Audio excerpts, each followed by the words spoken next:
Chapter 3: The Secret of Work.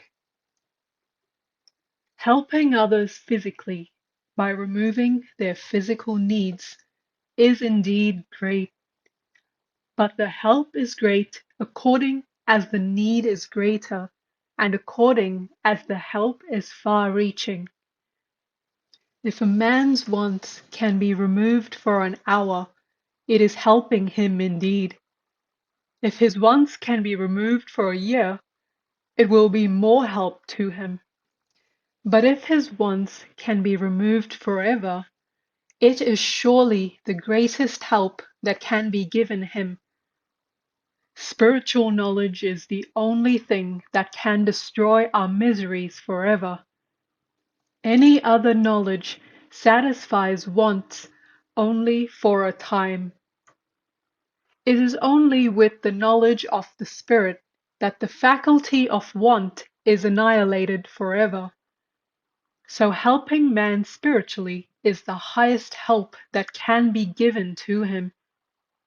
He who gives man spiritual knowledge is the greatest benefactor of mankind, and as such, we always find that those were the most powerful of men who helped man in his spiritual needs, because spirituality is the true basis of all our activities in life.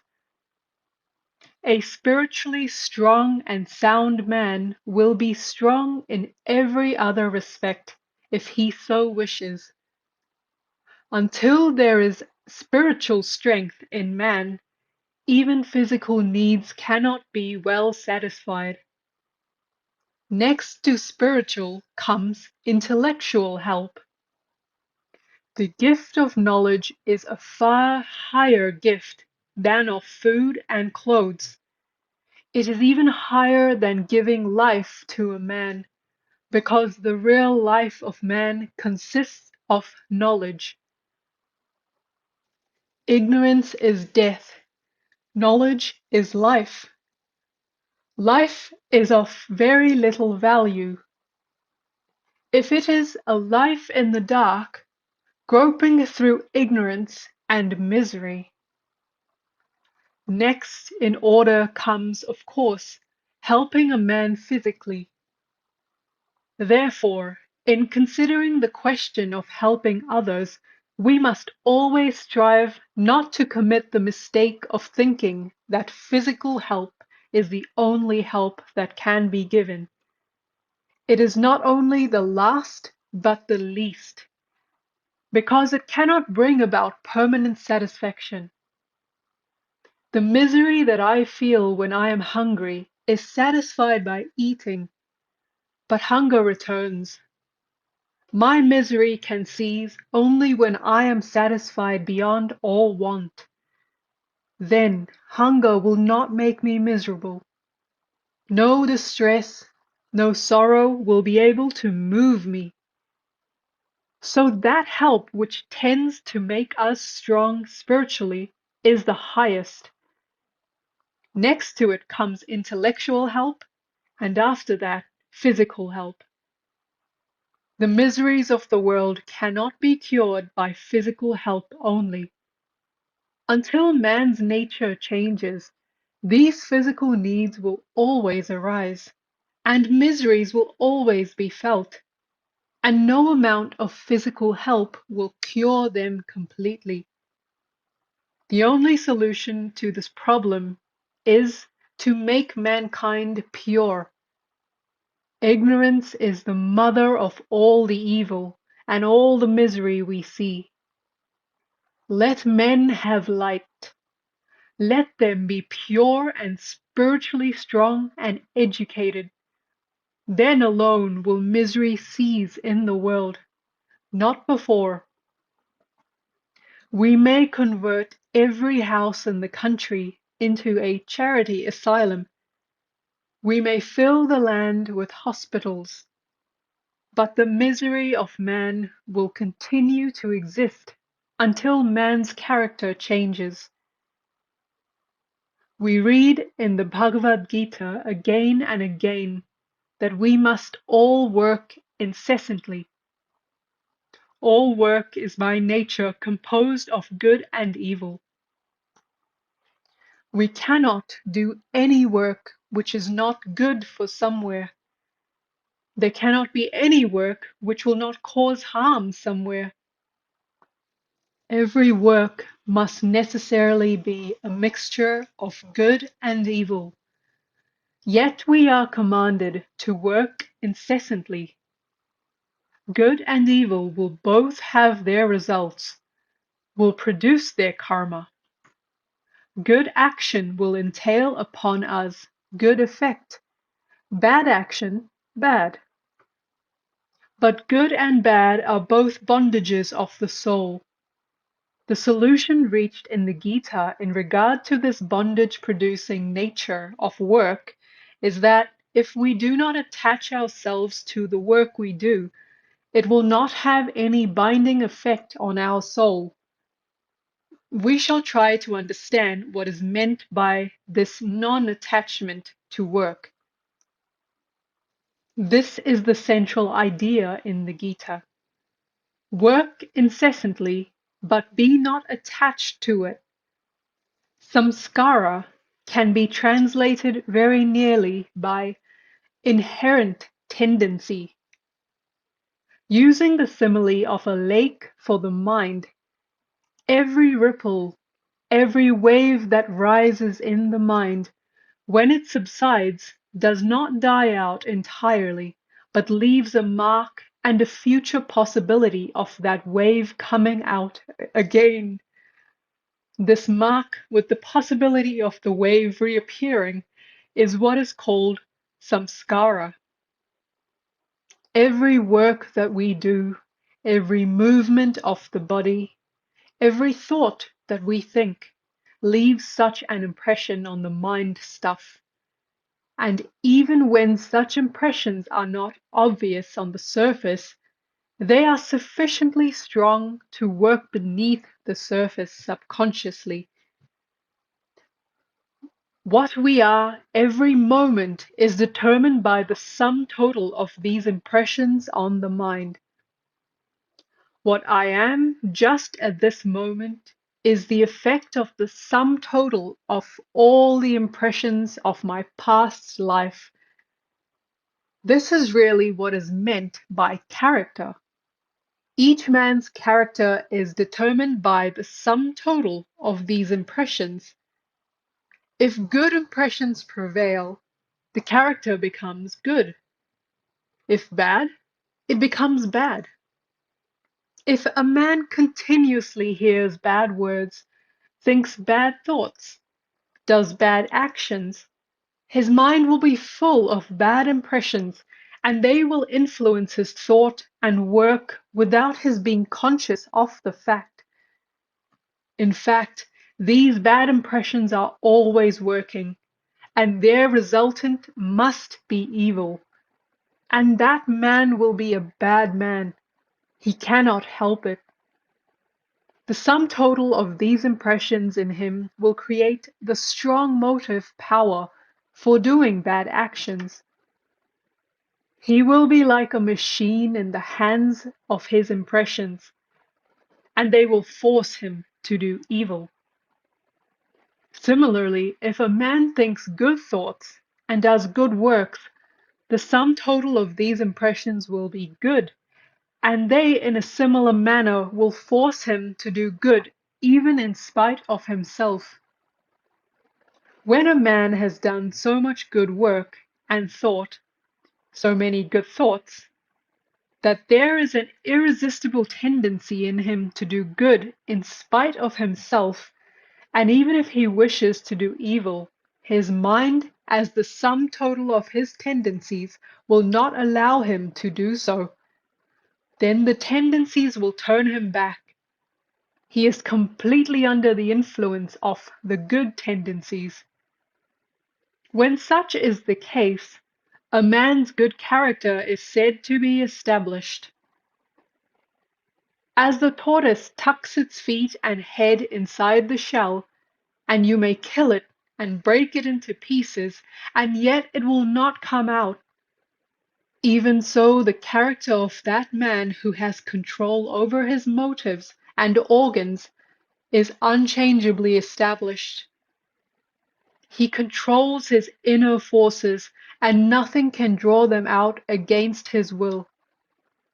By this continuous reflex of good thoughts, good impressions moving over the surface of the mind, the tendency for doing good becomes strong, and as a result, we feel able to control the indriyas, or the sense organs, or the nerve centers. Thus alone will character be established. Then alone a man gets to truth. Such a man is safe forever. He cannot do any evil. You may place him in any company. There will be no danger for him. There is still a higher state than having this good tendency, and that is the desire for liberation. You must remember that freedom of the soul is the goal of all yogas, and each one equally leads to the same result. By work alone, men may get to where Buddha got, largely by meditation, or Christ by prayer. Buddha was a working jnani. Christ was a bhakta. But the same goal was reached by both of them. The difficulty here is liberation means entire freedom. Freedom from the bondage of good as well as from the bondage of evil. A golden chain is as much a chain as an iron one. There is a thorn in my finger, and I use another to take the first one out. And when I have taken it out, I throw both of them aside. I have no necessity for keeping the second thorn, because both are thorns after all. So the bad tendencies are to be counteracted by the good ones, and the bad impressions on the mind should be removed by the fresh waves of good ones, until all that is evil almost disappears, or is subdued and held in control in a corner of the mind. But after that, the good tendencies have also to be conquered. Thus, the attached becomes the unattached. Work, but let not the action or the thought produce a deep impression on the mind. Let the ripples come and go. Let huge actions proceed from the muscles and the brain, but let them not make any deep impression on the soul. How can this be done? We see that the impression of any action to which we attach ourselves remains. I may meet hundreds of persons during the day, and among them meet one whom I love. And when I retire at night, I may try to think of all the faces I saw, but only that face comes before my mind. The face which I met perhaps only for 1 minute, and which I loved. All the others have vanished. My attachment to this particular person caused a deeper impression on my mind than all the other faces. Physiologically, the impressions have been all the same. Every one of the faces that I saw pictured itself on the retina, and the brain took in the pictures, and yet there was no similarity of effect upon the mind. Most of the faces, perhaps, were entirely new faces, about which I had never thought before. But that one face of which I got only a glimpse found associations inside. Perhaps I had pictured him in my mind for years, knew hundreds of things about him, and this one new vision of him awakened hundreds of sleeping memories in my mind And this one impression, having been repeated perhaps 100 times more than those of the different faces together, will produce a greater effect on the mind. Therefore, be unattached. Let things work. Let brain centers work. Work incessantly, but let not a ripple conquer the mind. Work as if you were a stranger in this land, a sojourner. Work incessantly, but do not bind yourselves. Bondage is terrible. This world is not our habitation. It is only one of the many stages through which we are passing.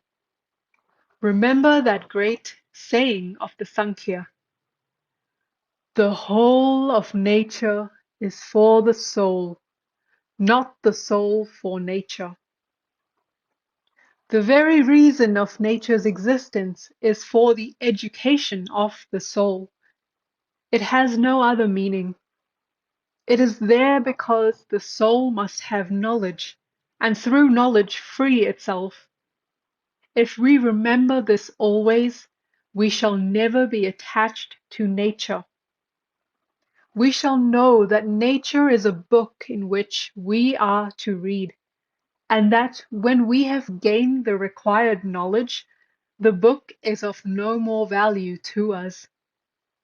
Instead of that, however, we are identifying ourselves with nature. We are thinking that the soul is for nature, that the spirit is for the flesh, and as the common saying has it, we think that man lives to eat and not eats to live. We are continually making this mistake. We are regarding nature as ourselves and are becoming attached to it.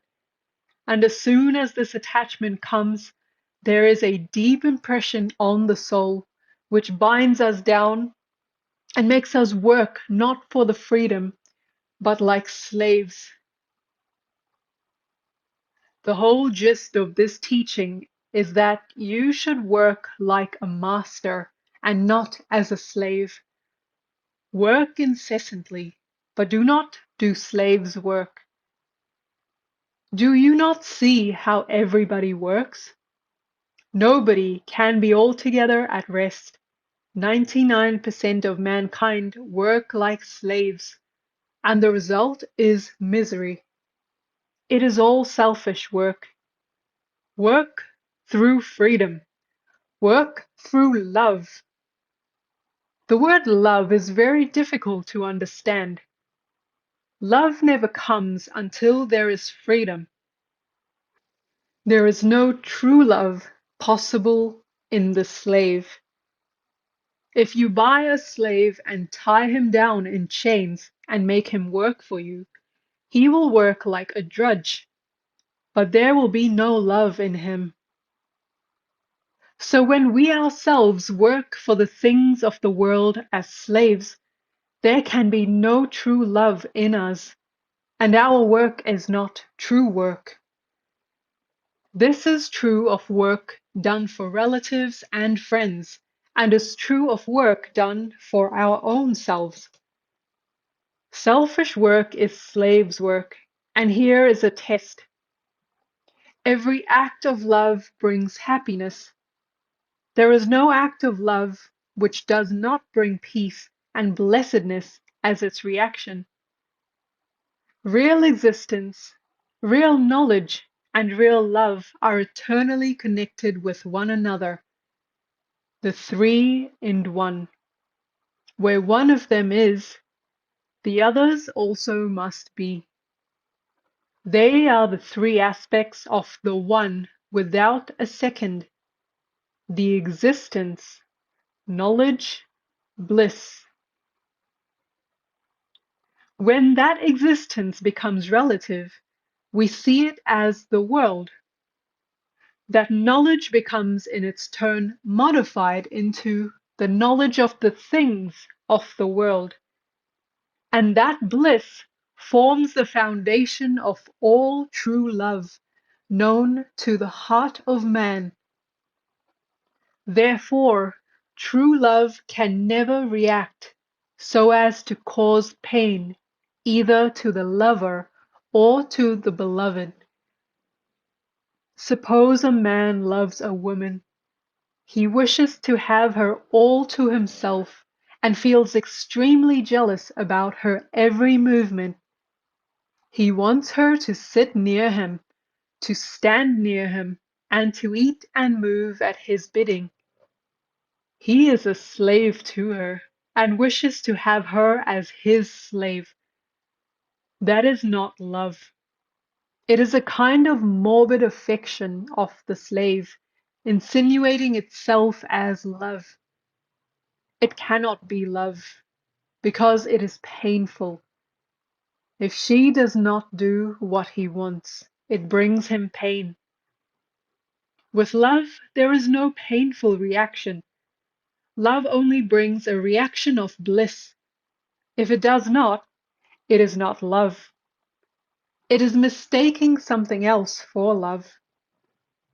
When you have succeeded in loving your husband, your wife, your children, the whole world, the universe in such a manner that there is no reaction of pain or jealousy, no selfish feeling, then you are in a fit state to be unattached. Krishna says, "Look at me, Arjuna.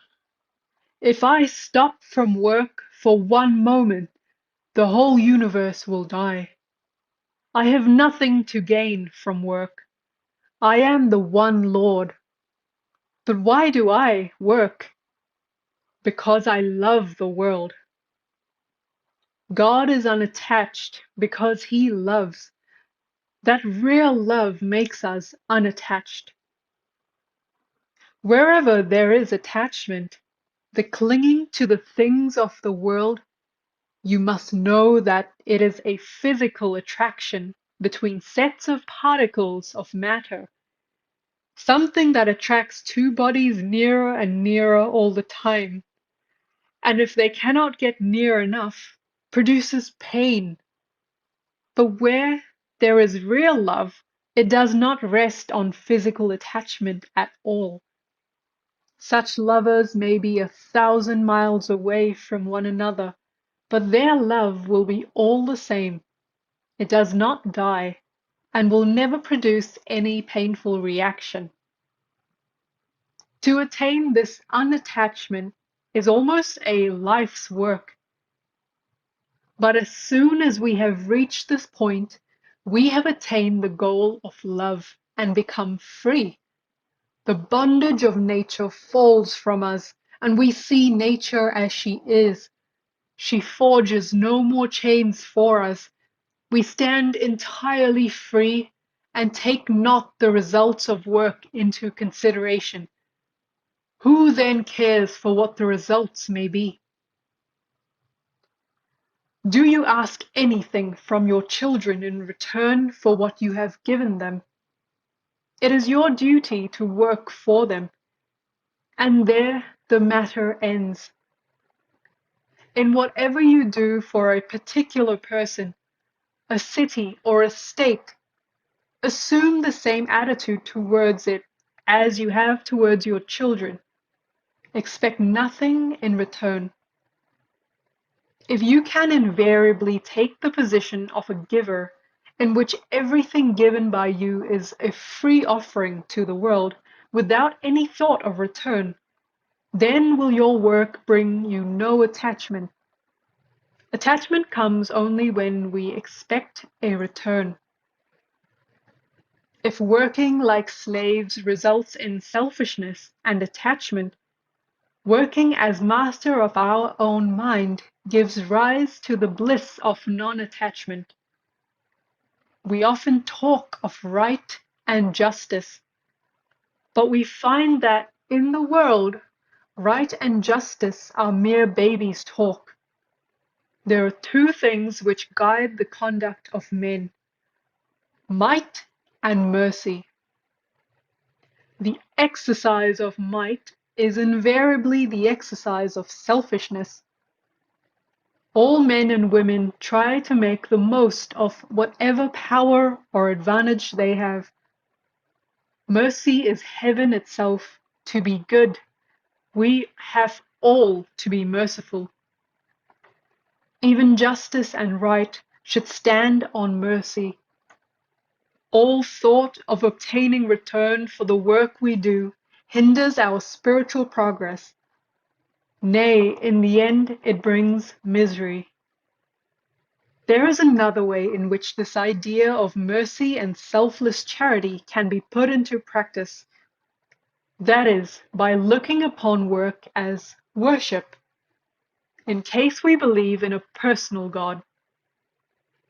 Here we give up all the fruits of our work unto the Lord, and worshipping Him thus, we have no right to expect anything from man for the work we do. The Lord Himself works incessantly and is ever without attachment. Just as water cannot wet the lotus leaf, so work cannot bind the unselfish man by giving rise to attachment to results. The selfless and unattached man may live in the very heart of a crowded and sinful city. He will not be touched by sin. This idea of complete self-sacrifice is illustrated in the following story. After the battle of Kurukshetra, the 5 Pandava brothers performed a great sacrifice and made very large gifts to the poor. All people expressed amazement at the greatness and richness of the sacrifice, and said that such a sacrifice the world had never seen before. But after the ceremony, there came a little mongoose, half of whose body was golden and the other half brown. And he began to roll on the floor of the sacrificial hall. He said to those around, "You are all liars. This is no sacrifice." "What?" they exclaimed. "You say this is no sacrifice? Do you not know how much money and jewels were poured out to the poor, and everyone became rich and happy? This was the most wonderful sacrifice that man ever performed." But the mongoose said, "There was once a little village, and in it there dwelt a poor Brahmin and his wife, his son and his son's wife. They were very poor and lived on small gifts made to them for preaching and teaching. There came in that land a 3 years' famine, and the poor Brahmin suffered more than ever. At last, when the family had starved for days, the father brought home one morning a little barley flour, which had been fortunate enough to obtain, and he divided it into 4 parts, one for each family member. They prepared it for their meal, and just as they were about to eat, there was a knock on the door. The father opened it, and there stood a guest. Now in India, a guest is a sacred person. He is as a god for the time being, and must be treated as such. So the poor Brahmin said, "Come in, sir. You are welcome." He set before the guest his own portion of the food, which the guest quickly ate, and said, "Oh, sir, you have killed me. I have been starving for 10 days, and this little bit has but increased my hunger." Then the wife said to her husband, "Give him my share." But the husband said, "Not so." The wife, however, insisted, saying, "Here is a poor man, and it is our duty as householders to see that he is fed, and it is my duty as a wife to give him my portion, seeing that you have no more to offer him." Then she gave her share to the guest, which he ate, and he said he was still burning with hunger. So the son said, "Take my portion also." It is the duty of a son to help his father to fulfill his obligations. The guest ate that, but remained still unsatisfied, so the son's wife gave him her portion also. That was sufficient, and the guest departed, blessing them. That night, those 4 people died of starvation.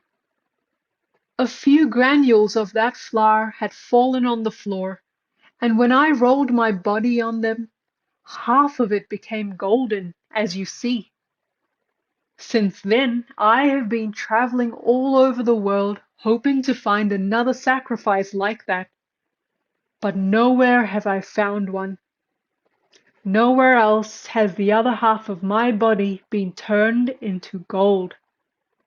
That is why I say this is no sacrifice. This idea of charity is going out of India. Great men are becoming fewer and fewer. When I was first learning English, I read an English storybook in which there was a story about a dutiful boy who had gone out to work and had given some of his money to his old mother, and this was praised in 3 or 4 pages. What was that? No Hindu boy can ever understand the moral of that story. Now I understand it when I hear the Western idea, every man for himself. And some men take everything for themselves, and fathers and mothers and wives and children go to the wall. That should never and nowhere be the ideal of the householder. Now you see what karma yoga means? Even at the point of death, to help anyone without asking questions. Be cheated millions of times and never ask a question, and never think of what you are doing. Never vaunt of your gifts to the poor or expect their gratitude, but rather be grateful to them for giving you the occasion of practicing charity to them. Thus it is plain that to be an ideal householder is a much more difficult task than to be an ideal sannyasi. The true life of work is indeed as hard as, if not harder than, the equally true life of renunciation.